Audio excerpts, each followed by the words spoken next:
Hai teman-teman, kembali lagi bersama saya Ulfa Syarif. Saya adalah mahasiswa jurusan Sastra Indonesia, Fakultas Ilmu Budaya Universitas Andalas. Seperti di video sebelumnya, di video kali ini saya juga akan menganalisis sebuah karya sastra yang objeknya itu tidak lagi puisi, melainkan adalah cerpen. Di video kali ini saya mengambil cerpen karya Nafis yang berjudul Robohnya Surau Kami.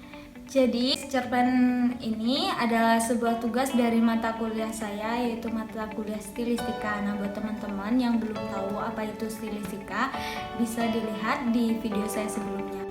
Nah, teman-teman semua pasti sudah tahu kan sama cerpen karya Nafis ini yang berjudul Robohnya Surau Kami. Buat teman-teman yang belum tahu atau belum baca atau ingin mengulang membaca, bisa baca di link yang saya bagikan di description box. Cerpen Robohnya Surau Kami karya Nafis ini menceritakan tentang kematian tragis seorang kakek yang dalam kehidupan seharinya dia tinggal di sebuah surau dan sebagai penjaga surau. Nah, kakek ini meninggal karena menggorok lehernya sendiri setelah mendengar bualan dari seseorang yang bernama Ajosidi. Ajosidi menceritakan kepada kakek tentang kehidupan seorang bernama Haji Saleh dengan kehidupannya di akhirat. Jadi Haji Saleh ini adalah seorang haji yang selalu beribadah dan menyembah Tuhannya setiap hari. Namun pada akhirnya Haji Saleh saat di akhirat dia dimasukkan ke neraka karena setiap harinya hanya menyembah Tuhan, hanya beribadah kepada Allah dan tidak ingin memikirkan dunia, serta akhirnya dia menelantarkan anak cucunya. Padahal dia tinggal di sebuah negeri yang sangat subur. Kesuburan tersebut malah dibiarkan diambil dan dimanfaatkan oleh orang asing, sehingga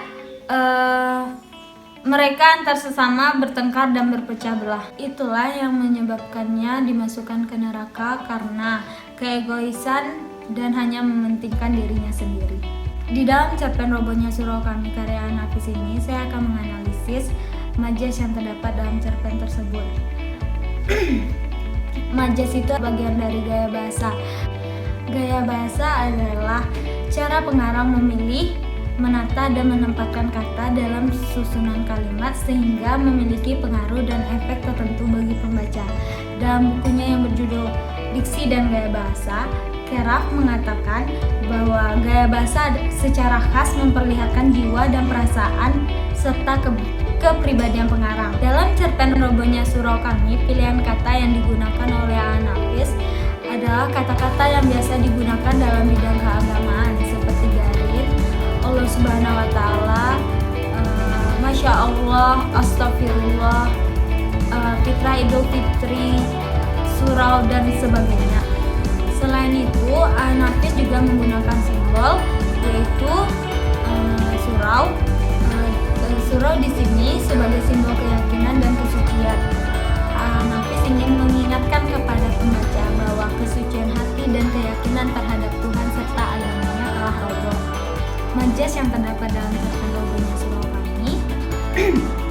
1. Majas alegori. Majas alegori adalah gaya bahasa yang menggunakan penggambaran atau kiasan untuk menerangkan sesuatu. Karena menggunakan suatu kiasan atau penjelasan, maka majas alegori ini termasuk dalam majas perbandingan. Di dalam cerpen Robohnya Surau Kami, gaya atau cara berceritanya menggunakan lambang, yaitu Haji Saleh dengan kehidupannya di akhirat. Selain itu juga terdapat majas parabel. Majas parabel ini adalah bagian dari majas alegori karena majas ini berisi tentang ajaran agama, moral atau kebenaran umum. Dan dalam cerpen Robohnya Surau Kami ini, majas parabel ini sangat umum digunakan. Selanjutnya ada majas sinisme. Majas sinisme ini adalah gaya bahasa yang maksudnya menyindir atau mengkritik. Dalam cerpen Robohnya Surau Kami ini terdapat kalimat dan yang terutama adalah sifat masa bodoh manusia sekarang yang tak hendak memelihara apa yang tidak dijaga lagi. Ini adalah sebuah kritikan untuk masyarakat kita sekarang ini yang egois, hanya memikirkan diri sendiri dan tidak peduli. Dengan demikian, penggunaan majas-majas itu untuk mengingatkan, menasehati, bahkan mengejek pembaca atau masyarakat. Jadi itulah hasil analisis saya tentang Cerpen Robohnya Surau Kami, karya Nafis. Semoga bermanfaat buat teman-teman semuanya. Terima kasih.